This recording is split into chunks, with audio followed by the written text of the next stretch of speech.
Ya halo teman-teman semua, kembali lagi bersama saya Paulus Alfa di channel saya ini, dimana pada kesempatan kali ini saya mau sedikit melanjutkan dari video yang kemarin sudah saya sharingkan tentang mencintai tanpa syarat, yang pada akhir video tersebut saya memberikan sebuah solusi bahwa alangkah lebih baik ketika kita menemukan atau menjalankan hubungan yang toksik atau hubungan yang gak baik dengan seseorang, alangkah lebih baik kita melepaskan orang tersebut. Jadi kalau memang gak cocok, kalau memang gak, orangnya memang gak baik atau toksik atau apa, teman-teman juga sudah melakukan banyak hal untuk mencari solusi tapi solusinya nggak ditemukan, atau ketemu solusinya tapi tidak dapat dijalankan, ya kalau menurut saya alangkah lebih baik untuk disudahi saja hubungannya. Karena hubungannya yang toksik ketika nggak bisa diselesaikan, nggak bisa solusinya nggak ditemukan, sekalipun solusinya sudah ditemukan tapi tidak berhasil diimplementasikan dalam hubungan tersebut, ya saya bisa bilang bahwa hubungan itu akan menjadi buang-buang waktu. Karena ya suatu saat juga akan menjadi sebuah masalah juga yang bisa membuat hubungan itu selesai. Dalam hubungan toksik biasanya teman-teman juga nggak tahan dengan tingkah atau perilaku dari pasangan teman-teman juga. Capek juga menghadapi pasangan yang toksik, capek juga untuk menghadapi orang yang toksik. Jadi pendeta Henny Kristianus juga pernah bilang bahwa jangan takut melepaskan pasangan teman-teman ketika teman-teman menemukan bahwa pasangan teman-teman itu kok ternyata karakternya gak bagus ya, kok ternyata orangnya males ya, kok ternyata orangnya kasar ya. Ya kalau teman-teman punya kemampuan untuk menerima semua itu, ya it's no problem. Teman-teman bisa menerima semua kekurangan itu tanpa menjadi beban hidup teman-teman, ya itu gak apa-apa. Tapi ketika teman-teman gak bisa terima, teman-teman berusaha untuk memperbaiki orang tersebut tapi nggak berhasil, teman-teman berusaha membantu orang tersebut supaya nggak jadi seperti itu lagi tapi nggak berhasil, ya jangan takut untuk dilepasin aja. Daripada nanti ketika menikah, oh ternyata orangnya memang kasar, terus teman-teman kasari, terus teman-teman nggak terima. Ya padahal teman-teman udah tahu dari awal bahwa orangnya memang kasar, tapi teman-teman memilih untuk mempertahankan hubungan tersebut karena eman-eman, karena sayang dengan waktu yang sudah dijalani selama pacaran udah lama.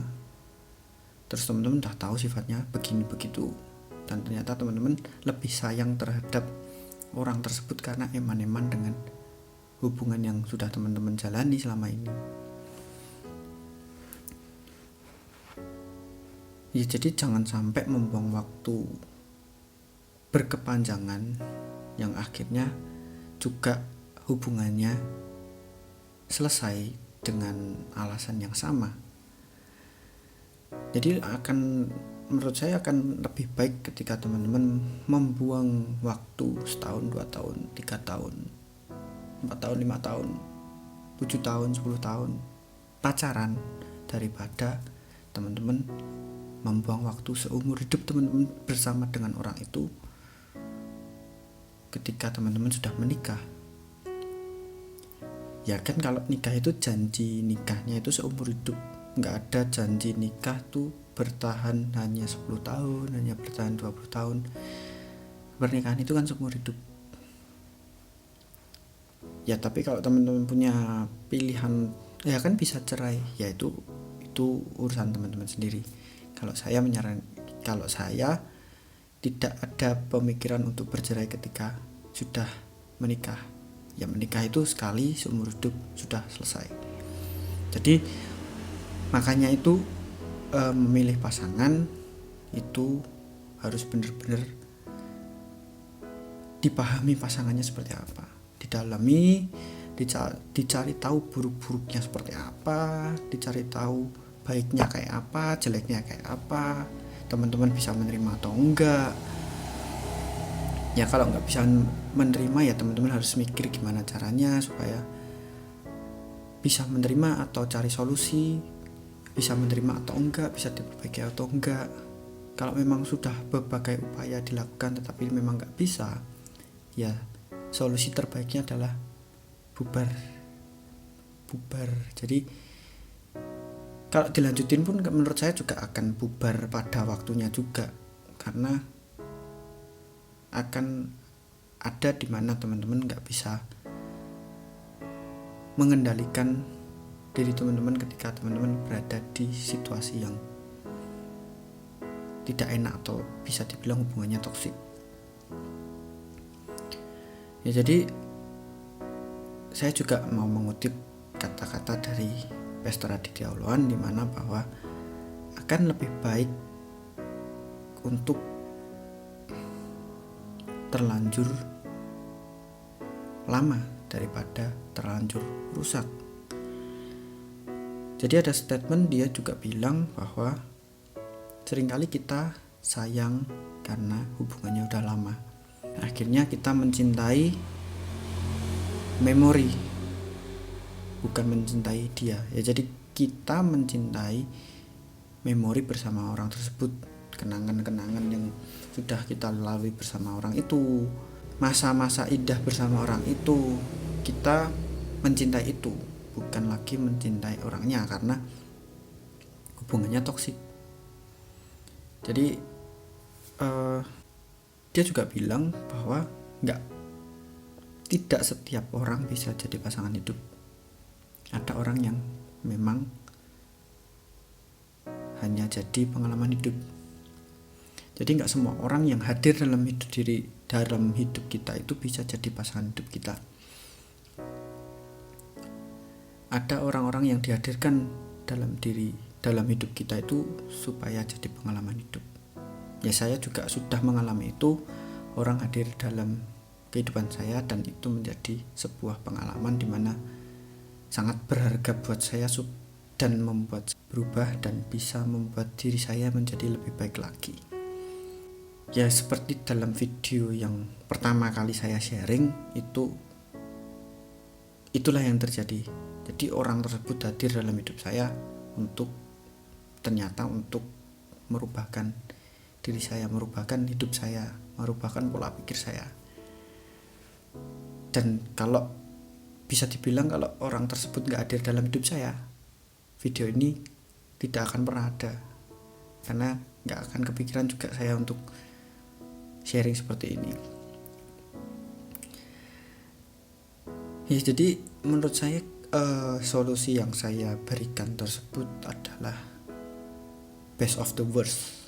Jadi yang terbaik dalam pilihan-pilihan yang buruk. Jadi memang ini bisa dibilang keputusan yang buruk karena mengakhiri hubungan, tapi bisa dibilang yang terbaik karena teman-teman menyelamatkan diri teman-teman dari hubungan yang toksik, hubungan yang gak baik, orang yang tidak tepat untuk teman-teman. Jadi lebih baik kita kehilangan waktu dalam pacaran, waktu dalam PDKT. Kita lebih baik kehilangan setahun, 2 tahun, 3 tahun, 5 tahun, 7 tahun selama pacaran daripada kita harus mengorbankan seumur hidup kita bersama dengan orang tersebut yang ternyata teman-teman sudah tahu bahwa orang tersebut gak baik untuk teman-teman. Jadi pilihan ini sulit. Ya menurut saya memang sulit untuk dilakukan secara saknyet. Oh putus bubar, teman-teman tahu orangnya jelek, putus bubar, gak semudah itu. Saya pun juga menyadari bahwa itu gak semudah itu. memutuskan hubungan tidak semudah balik tempe goreng. Jadi tinggal makluk selesai, hubungannya selesai, nggak semudah itu. Jadi memang butuh bertahap, butuh keputusan yang bulat dari teman-teman supaya bisa mengambil keputusan untuk menyelesaikan hubungan ini. Dan apapun resikonya, ketika teman-teman sudah membulatkan keputusan, ya apapun resikonya teman-teman harus menghadapi resikonya. Ya kan, pasti resikonya sakit hati, harus sedih-sedih karena kehilangan orang yang teman-teman sayang, meninggalkan orang yang teman-teman sayangi. Ya itu kan pasti sedih, patah hati, ya itu resikonya. Tapi menurut saya itu akan sembuh pada waktunya, dimana teman-teman bisa menyembuhkan diri teman-teman dari hal itu. Jadi memutuskan hubungan adalah keputusan terakhir ketika teman-teman sudah tidak bisa menemukan solusi, teman-teman sudah tidak bisa melakukan apa-apa lagi terhadap hubungan teman-teman. Ketika pasangan teman-teman sudah tidak bisa bersama-sama untuk mempertahankan hubungan, terus solusi yang dicari tidak bisa diimplementasikan dalam hubungan tersebut untuk memperbaiki masing-masing pribadi supaya tidak menjadi toksik lagi misalnya, ya akan menjadi keputusan terakhir untuk menyelesaikan hubungan. Tapi kalau misalkan teman-teman punya solusi, terus membangun hubungan tersebut untuk saling mau memperbaiki satu sama lain, ya mungkin hubungan masih bisa dipertahankan. Tapi ketika memang pribadi masing-masing sudah tidak bisa untuk mempertahankan hubungan itu, orang tersebut sudah memang gak bisa untuk berubah atau menjadi lebih baik, ketika sudah tahu bahwa hubungannya toksik, ya gak bisa dipertahankan lagi menurut saya. Jadi memang perlu dikomunikasikan terlebih dahulu sebelum mengambil keputusan untuk menyelesaikan hubungan. Gimana orangnya, gimana, mau berubah enggak, terus mau diusahain atau enggak, mau cari solusi bareng atau enggak. Nah kalau memang itu semua usaha sudah enggak bisa atau tidak ditemukan titik temunya, ya keputusan terakhir adalah menyelesaikan hubungan. Dan itu menyelamatkan diri teman-teman dari orang yang tidak tepat untuk teman-teman, atau menyelamatkan orang itu dari diri teman-teman yang tidak tepat untuk dia mungkin. Jadi kita nggak tahu orang tersebut tepat untuk kita atau enggak, atau kita tepat untuk orang tersebut atau enggak. Ya sangat penting untuk kita terus selalu memperbaiki diri kita. Kita menyadari kekurangan kita seperti apa, kita menyadari bahwa kita nggak sempurna, terus kekurangan kita sadari, terus kita berusaha untuk memperbaiki semua itu. Ya itu memang sangat diperlukan. Jadi ketika teman-teman sudah misalkan putus dari pasangan teman-teman, berusahalah untuk menjadi orang yang tepat bagi orang lain, daripada kita selalu mencari tepat untuk kita. Kita akan capek untuk mencari orang yang pas untuk diri kita, sedangkan kita belum tentu tepat untuk orang itu. Jadi fokuskan diri teman-teman untuk diri teman-teman sebelum teman-teman mencari pasangan yang tepat. Ketika teman-teman sudah menjadi pasangan orang yang tepat untuk seseorang, kemungkinan besar adalah orang tersebut akan menjadi seseorang yang tepat juga untuk teman-teman, karena teman-teman sudah mencoba untuk memantaskan diri teman-teman untuk orang tersebut. Gitu teman-teman. Jadi solusi yang saya berikan adalah solusi yang terburuk. Jadi kemungkinan terburuknya adalah menyelesaikan hubungan. Solusi yang perlu teman-teman lakukan sebelum mengambil keputusan untuk putus atau menyelesaikan hubungan adalah komunikasikan dengan pasangan teman-teman hubungannya mau dipertahankan atau enggak. Kalau masih sama mau untuk mempertahankan, ya hubungannya masih bisa diperjuangkan dengan saling memperbaiki, saling mensupport supaya hubungan teman-teman bertumbuh. Jadi nggak stagnan di situ. Menerima apa adanya itu memang penting, tapi menerima apa adanya itu tidak stop sampai di situ. Jadi menerima apa adanya pun harus tetap saling memperbaiki. Kalau memang jelek, ya akui jelek dan ubah itu supaya bisa menjadi lebih baik. Jadi teman-teman jangan takut kehilangan.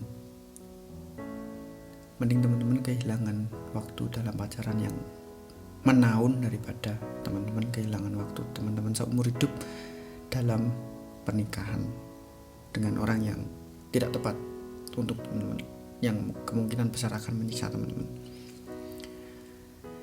Jadi itu teman-teman yang bisa saya sharingkan, bisa saya opinikan dalam video ini supaya bisa memberkati teman-teman, bisa menjadi pencerahan juga mungkin bagi teman-teman ketika menghadapi hubungan yang toksik.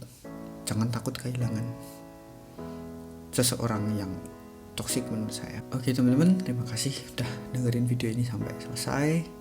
Semoga video ini bisa membantu teman-teman, menjadi solusi teman-teman, bisa menjadi berkat juga buat teman-teman supaya hubungan teman-teman dengan pasangan teman-teman menjadi lebih baik atau bisa menjadi suatu solusi teman-teman ketika teman-teman menghadapi hubungan yang toksik. Oke teman-teman, sampai jumpa lagi di video yang lainnya. Terima kasih sudah nonton video ini. Dadah.